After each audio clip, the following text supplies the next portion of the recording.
Welcome to About Play, where we explore how children play and what it can do for their development. In this episode, we take a look at playing with puzzles. The ability to see shape, size, colour, positioning, and learning how to work with others links to foundational mathematical and literacy knowledge. With the help of our knowledgeable teachers, let's take a closer look at what's happening when children play with puzzles. Insert puzzles are a great way to start off. I love how Edward here, how he pulls out every piece of the puzzle. It's so classic, starting with this insert type puzzle where you pull out every piece because you've got to have every piece out to then be able to try and put every piece back in. But also that progression that he's already made, because I'm sure previously he would have just tipped that out. Yeah. So those nice fine motor skills to be able to pinch and take, and having that control, not to just tip it. That's already something that he's, developed. A lot of puzzles offer a border to contain the pieces while still offering a challenge. He's doing a beautiful job with the pictures and matching the pictures and kind of seeing this piece that should fit in and then twisting and rotating. And whilst it's only a 6-piece puzzle, it's actually quite complex because that puzzle could fit anyway within that board. So he's looking at two factors, right? He's looking at the colours on the picture so that they match in and they make sense when they're together, but he's also looking at the shape. And clearly he's done that puzzle before, but there's that joy of revisiting that again. And being successful. That idea that it can be done quickly now because he's mastered that skill. And that skill will now be the foundation for another more complex puzzle. Solving a puzzle with a friend can help build relationships and learn new ways to work together. It's lovely to see two children knowing that they're both experts in puzzles. They both have their skills and they both can work on this together to complete it.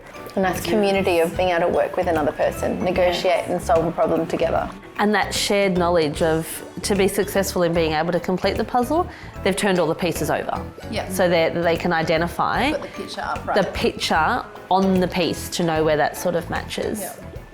But they also support each other inside that play. Ruby needs to eventually ask for some help because she just can't work out what that is. So she's learning to use a peer as someone to help her solve a problem. So that working together and negotiating, that social aspect of being in early childhood centres is amazing for a child's development.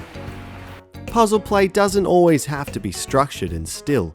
A change of setting can always help. So the start of this I love, where they look at the cover of the puzzle box and they use that to guide them on where things need to go and what it needs to go to, and it's a really good skill to go, I don't know how to do this, but I know where to find the answer. They're enjoying the humour. They're having a fun time doing this. There's this craziness of almost chasing each other around a puzzle. It's hilarious to watch them. They're just they have such a great bond. They can be so silly, but then they can be so focused. But also that mentally for a child, they sometimes need to have a break. They can't engage that focus for the amount of time that would take to complete it.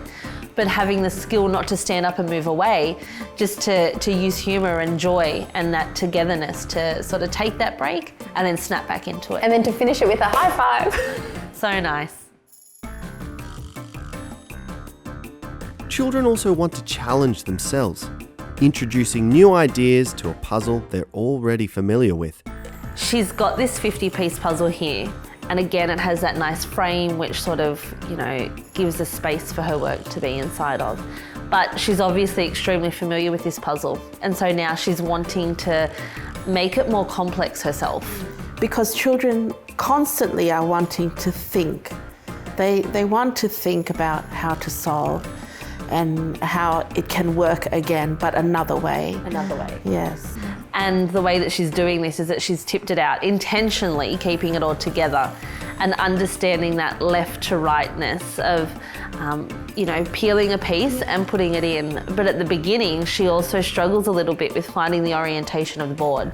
She tries it on the long side and then she's aware instantly that it sort of runs out too short, so that she's got to turn it to be at the bottom of the board and then work in that sort of... self-correcting, but that left to rightness has just reminded me of like reading, right? So she's working left to right and it's almost like she has learnt the way a book is read, and so then she's playing with that as well inside her puzzle. Yeah.